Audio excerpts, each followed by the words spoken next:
जो हमारी सोच थी वो सामने आ गई कि इंडिया अलायंस का गठन ही सनातन धर्म के विरोध के लिए बना है और उसे खत्म करना है।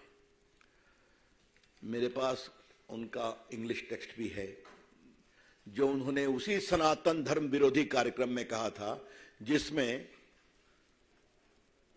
स्टालिन जी मुख्यमंत्री के पुत्र ने सनातन की तुलना डेंगू मलेरिया से की थी और बाद में तो डी राजा ने कहा कि ये एड्स से भी अधिक संक्रामक है, it is worse than AIDS and TB.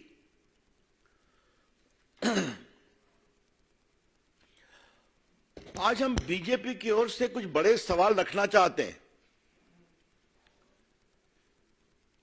जो वहां के शिक्षा मंत्री ने कहा है वो एक सच्चाई है और इनका हिडन एजेंडा है सनातन धर्म का विरोध करके वोट बैंक की पॉलिटिक्स करना। और इस पूरी प्रक्रिया में ये लोग बहुत दिन से लगे हुए हैं। खरगे जी ने भी तो सनातन का विरोध किया था ना, जो उनके सम्मानीय अध्यक्ष हैं। क्या उन्होंने अपने पुत्र के बारे में कोई टिप्पणी किया?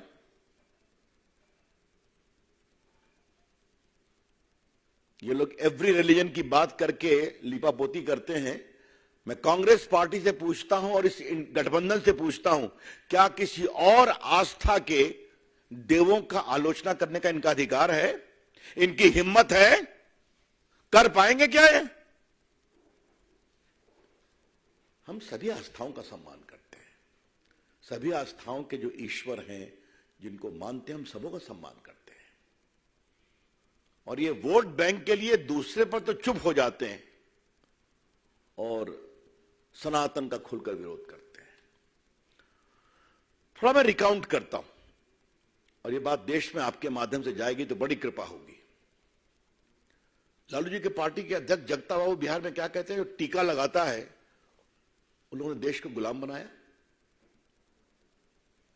मात्र 4-5 दिन पहले लालू जी गए थे मुंबई और सिद्धि विनायक मंदिर में अपने पुत्र तेजस्वी जी के साथ मत्था टेका, टीका भी लगाया। कल वो महान ज्योतिर्लिंग बैद्यनाथ धाम गए थे, वहां बड़ा सा टीका लगा के निकले। फिर भी न लालू जी ने विरोध किया कि ये गलत है, न कांग्रेस पार्टी ने किया।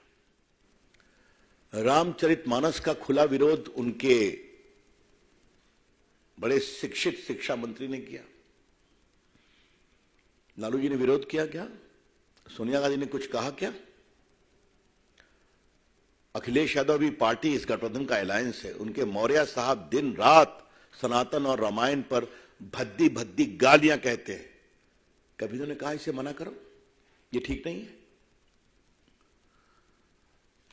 दिग्विजय सिंह ने भी बहुत टॉन्ट कसा है, कभी उनको कहा गया? अब ये जरा मुझे बताइए, उद्धव ठाकरे तो कमाल हो गए साहब। मैं ये सारा इस संदेहास्पद परिस्थिति आपको बता रहा हूं जो इस विश्लेषण को कंफर्म करती है कि सनातन विरोध तथाकथित घमंडिया अलायंस का संकल्प है। उद्धव ठाकरे ने क्या कह दिया? अगर प्रभुराम के मंदिर का उद्घाटन होगा तो गोधरा जैसा नरसंहार हो जाएगा। क्या मतलब है इसका? इतनी शर्मिंदगी भरी बात स्वर्गीय बाला साहब ठाकरे के पुत्र कर रहे हैं, जिन्होंने राम मंदिर आंदोलन में देश में एक नई ऊंचाई और साहस का परिचय दिखाया। उनके पुत्र कहना है, ये बहुत शर्मनाक है, ये बहुत पीड़ादायक है। देखिए, सवाल सोच का है, सवाल सोच का है। आजकल कुछ लोग अपने वेद के ज्ञान की बात कर रहे हैं, क्या नाम लूं, छोड़ दीजिए।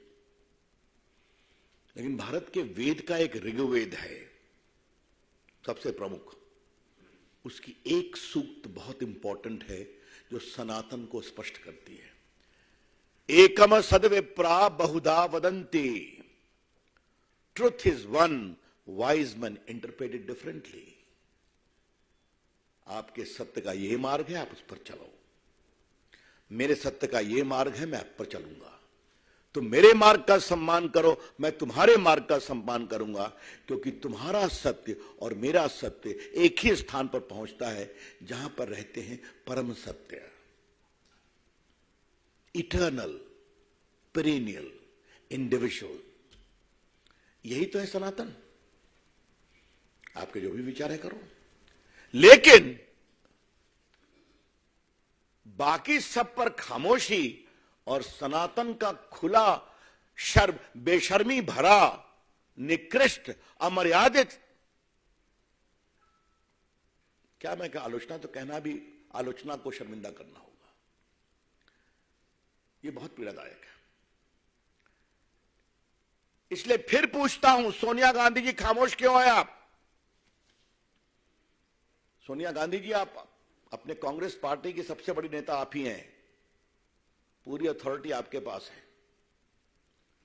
आपकी खामोशी देश को बेचैन करती है।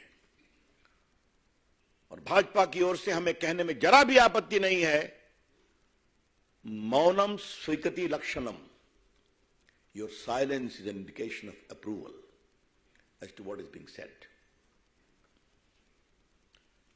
सोनिया जी, वोट के लिए कहां तक जाएंगे आप? कब तक जाएंगे आप?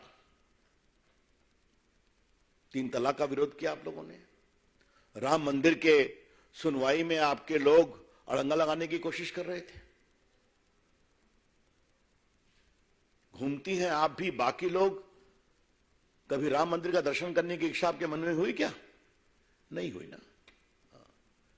एक भी कांग्रेस का बड़ा नेता, एक भी अभी तक राम जन्मभूमि में दर्शन करने नहीं गया है।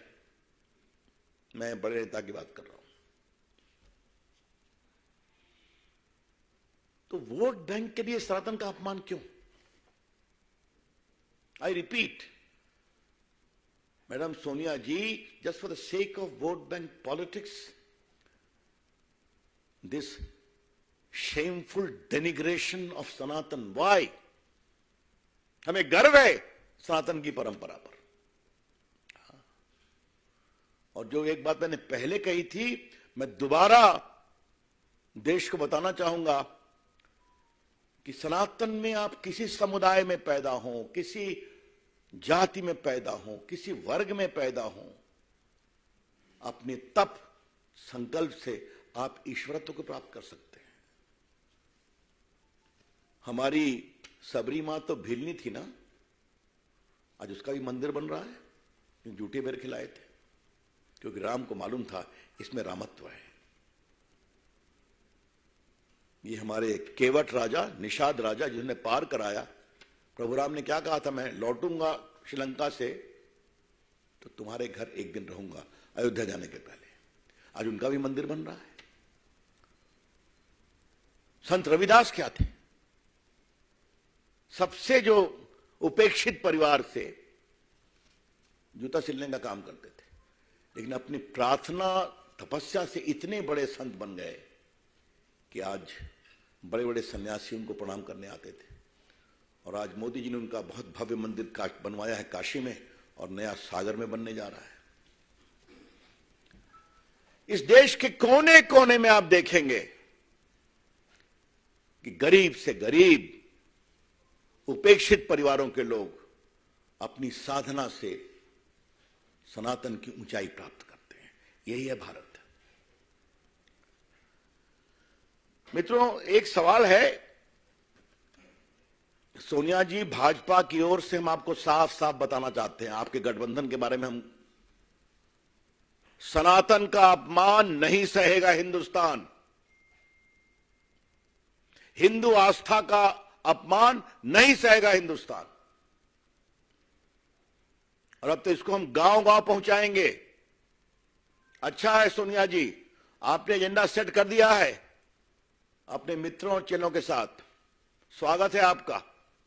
विकास भी बात करेंगे, विरासत की भी बात करेंगे, और विरासत में सनातन का एक बहुत महत्वपूर्ण स्थान है, उसकी भी चर्चा करेंगे। मित्रों, मैंने सोच की बात कही थी। कभी आपने कोणार्क के मंदिर के चक्र का इतना बड़ा गुणगान देखा था कि भारत की वैज्ञानिक, खगोलीय, वास्तुविद, ज्योतिष परंपरा पर दुनिया भी आश्चर्यचकित हो गई। आज भी वो सूरज के 7वें घोड़े के साथ वो चक्र समय बताता है जो 1200 साल पहले हुआ था राजा नरसिंह के शासनकाल में। और जो मेरा क्षेत्र है उसी के बगल में नालंदा यूनिवर्सिटी के रूइंस है। महामहिम राष्ट्रपति जी के भोजन में उसको लगाया गया था कि भारत की ज्ञान परंपरा क्या थी। हाँ?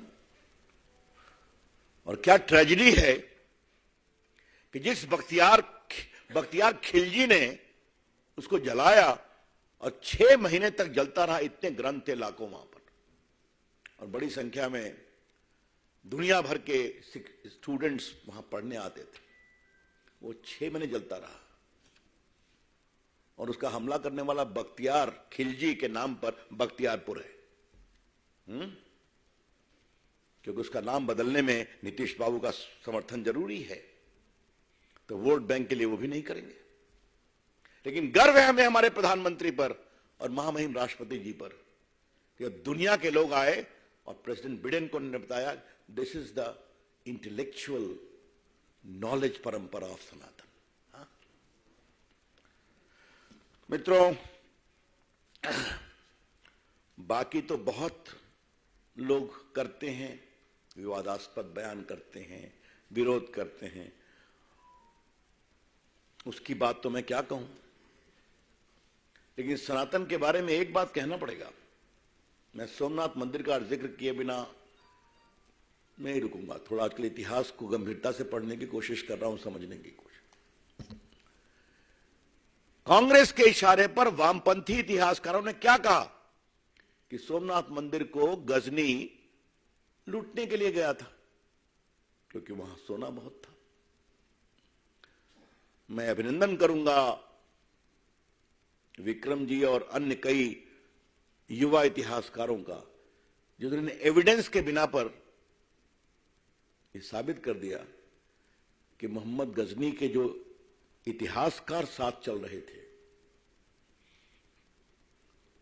उन्होंने कहा है कि ये तो बुत परस्ती को समाप्त करने के लिए आए थे। उन्होंने उनको बाकायदे कोट किया है। और जब वो अंदर गए तो पंडितों ने कहा 50,000 हिंदू मारे गए थे लड़ते हुए। तो पंडितों ने कहा कि आप ले जाइए लेकिन हमारे महादेव को छोड़ दीजिए। कहा तुम्हारा पैसा लेने में नहीं आया हूं, हमें इसे तोड़ना है और गजनी की मंदिरों में बिछाना है। ये सारी बातें मोहम्मद गजनी के इतिहासकार ने लिखा है और सब कुछ छुपाया गया। और गर्व है सरदार पटेल, कन्हैयालाल मुंशी और स्वर्गीय राजेंद्र प्रसाद राष्ट्रपति पर, उन्होंने हिम्मत करके